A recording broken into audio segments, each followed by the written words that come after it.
مطلب یہ وہ کچھ سیٹیں نکالنے میں کامیاب ہو جائیں تو سرپرستی ان کی کیوں کی جائے؟ کیا کارنامہ انہوں نے انجام دیا ہے کہ ان کی سرپرستی کی جائے؟ اس لیے وہ بلاول تو ناراض نہیں ہیں، صرف ناخوش نہیں ہیں، ناراض سے وہ چڑے ہوئے ہیں۔ مطلب وہ انہوں نے کہا کہ نواب شاہ کا صدر تو پاکستان میں دھکے کھا رہا ہے، لفظ دھکے کھا رہا ہے استعمال تو نہیں کیا، مطلب یہ یہاں علاج کرا رہا ہے، اور رائے بینٹ کا جو وزیر اعظم ہے وہ سزا پانے کے باوجود ملک سے باہر چلا گیا۔ ایسے ہی اس وقت تو آپ کو کوئی اعتراض نہیں تھا ان کے جانے پہ، اب اچانک کیوں اعتراض ہو گیا؟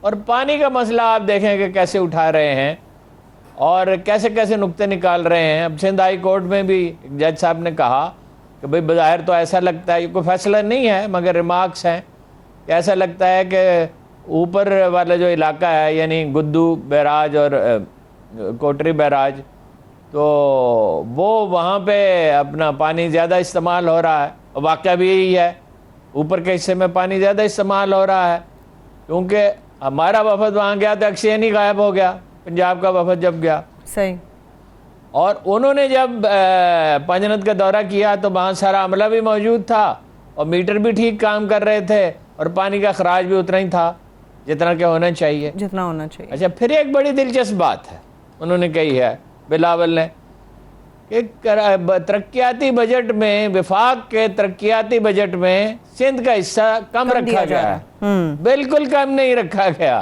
اچھا، قطعاً کم نہیں رکھا گیا۔ فگرز جب آئیں گے، بجٹ جب پیش ہوگا، جب فگرز پوری طرح حتمی طور پہ جو فگرز سامنے آئیں گے تو پھر اس میں اندازہ ہوگا کتنے % رکھا گیا ہے، لیکن جو سرکاری ذرائع سے ہم نے پوچھا وہ کہتے ہیں قطعاً کم نہیں رکھا گیا۔ اعتراض یہ ہے کہ کراچی کو شمار ہی نہ کیا جائے، یعنی جو ترقیاتی بجٹ ہے وہ دیہی سندھ کے لیے ہونا چاہیے۔ بھائی کراچی سندھ کا حصہ نہیں ہے کیا؟ جہاں سے سندھ کا جو بجٹ ہے اس کا 95% تو کراچی سے پیدا ہوتا ہے، اور ملتا کتنا ہے اس کو؟ 1/3 بھی نہیں ملتا، میرا خیال 1/4 بھی نہیں ملتا۔ نہ ان کے بلدیاتی اداروں کے پاس اختیارات ہیں، نہ ترقیاتی منصوبے بنتے ہیں، سڑکیں ٹوٹی ہوئی ہیں، کوڑا اٹھایا نہیں جاتا، پینے کا پانی مل نہیں رہا، ٹرانسپورٹ کا نظام ابتر ہے۔ ان کے جو یعنی ڈومیسائل کا یہ ہے، MKM کا وفد ملا وزیر اعظم سے کہ جیلی ڈومیسائل بنا کے دیہی سندھ کے لوگوں کو ملازمتیں دی جاتی ہیں۔ ہمیشہ پیپلز پارٹی کا یہ ریکارڈ رہا ہے۔ ٹھیک، ایک تو بھٹو صاحب کی حکومت رہی 5 برس، اس کے بعد بھی تو 10 سال حکومت رہی نا، بے نظیر بھٹو کی، پھر دو دفعہ، پھر زرداری صاحب کی، پھر وہ صوبے میں 13 سال سے براجمان ہیں، سرکاری اداروں میں وہ بے تحاشا بھرتی کرتے ہیں، اپنے لوگوں کو ہر کہیں ٹھونس دیتے ہیں، سرکاری ملازمین کی تنخواہیں بڑھا دیتے ہیں ووٹوں کے لیے۔ پی آئی اے خسارے میں تھی جب زرداری صاحب آئے، آلریڈی خسارے میں جا چکی تھی، اتنی مراد دیں کہ خود پی آئی اے کے ورکر حیران تھے۔ ان کے سیکٹری جن ان کی یونین، ان کی حامی جو یونین تھے، اس کے سیکٹری نے مجھ سے کہا کہ ہم تو ہکا بکا ہی رہ گئے، ہم نے جو مطالبات کیے تھے اس سے زیادہ ہمیں دے دیے۔ سندھ کارڈ استعمال کر رہے ہیں، یہی مشرقی پاکستان میں ہوا تھا، اس کے مضمرات کا انہیں اندازہ نہیں ہے، اس کے نتائج کیا ہوں گے۔ اگر آپ اس پہ جو سیریز کتابیں لکھی گئی ہیں وہ پڑھیں تو وہ آپ کو اندازہ ہوگا کہ ٹھیک ہے فرق تھا مشرقی اور مغربی پاکستان کی ترقی میں، اس لیے کہ بنگال تو بہت جو کسی زمانے میں صدیوں پہلے بہت ترقی یافتہ علاقہ تھا وہ بہت پیچھے رہ گیا تھا، صحیح، اور اس کی وجہ ہے سیلاب، اور یہ انڈسٹری وہاں نہیں تھی، انڈسٹری مشرقی بنگال میں نہیں تھی جو آج بنگلہ دیش ہے، مغربی بنگال میں تھی جہاں ہندو میجارٹی ہے۔ بحیثیت مجموعی تو بنگال میں مسلمانوں کی میجارٹی تھی، سہروردی وزیر اعظم بنے تھے 1940 کے الیکشن میں، صحیح، تو وہ وہاں اسی، لیکن ایوب خان کے آخری دور میں بجٹ کا زیادہ ایلوکیشن مشرقی پاکستان کے لیے ہو رہی تھی۔ ایک وجہ یہ تھی یہ بنگالی قوم پرستی کی تحریک، اس بنگالی کارڈ کو استعمال کرنا تھا اقتدار حاصل کرنے کے۔ ایک ہمارے ہاں لوگوں کا خوف تھا، بعد میں تو سچویشن بہت خوفناک ہوگی نا، کہ یحییٰ خان بھی سارے اختیارات چاہتے تھے، بھٹو صاحب بھی چاہتے تھے، اور شیخ مجیب الرحمان بھی چاہتے تھے۔ بھائی ایک آدمی وزیر اعظم الیکٹ ہو چکا ہے، اسے حکومت بنانے کا موقع دیا جائے، یحییٰ خان کا کیا حق ہے؟ اور مرکزی حکومت میں بھٹو کا کیا حق ہے کہ وہ اپنے اختیارات مانگے؟ اس کے 2 صوبائی حکومتیں تھیں اس کے بعد، سندھ میں میجارٹی بن گئی تھی آزاد ارکان کے شامل ہونے کے بعد، ویسے 60 میں سے 28 سیٹیں انہیں ملی تھی، پنجاب میں کلیئر میجارٹی تھی، بالکل واضح اکثریت تھی. تو صوبائی حکومتیں اگر انہیں مل جاتی دو، پنجاب اور سندھ کی، تو سب سے زیادہ باوسیلہ یہی تھے اور یہی مرکز پہ اثر انداز بھی ہو سکتے تھے. لیکن اس وقت جھوٹا پراپیگنڈا کیا گیا. اچھا. بنگالی قوم پرستی کو ہوا دی گئی.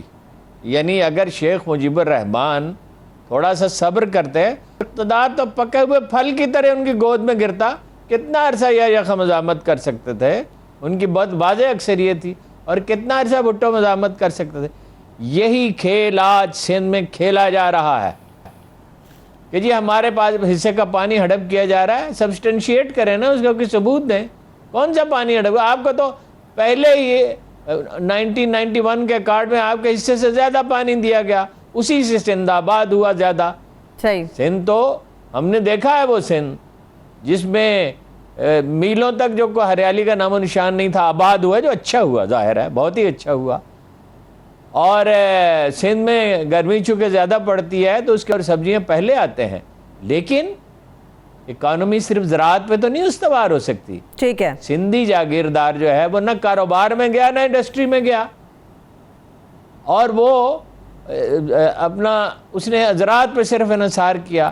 اور اس لیے بھی کیا، بھٹو کی شخصیت کا ایک بڑا دلچسپ پہلو یہ ہے کہ زرعی اصلاح جب انہوں نے کی تو پنجاب میں اور پختونخوا میں اور بلوچستان میں تو کچھ زمینیں لی، بلوچستان میں بھی زیادہ نہیں لے سکے، سرداروں کی گرفت بہت مضبوط تھی. لیکن سندھی جاگیرداروں سے زمینیں نہیں لی، وہ خود بھی بڑے جاگیردار تھے. انہوں نے کون سی زمین سرنڈر کی؟ ٹھیک ہے. سندھ کارڈ پلے کر رہے ہیں. توقعات ان کی اسٹیبلشمنٹ سے پوری نہیں ہو سکی، حکومت ملنے کا کوئی چانس نہیں ہے.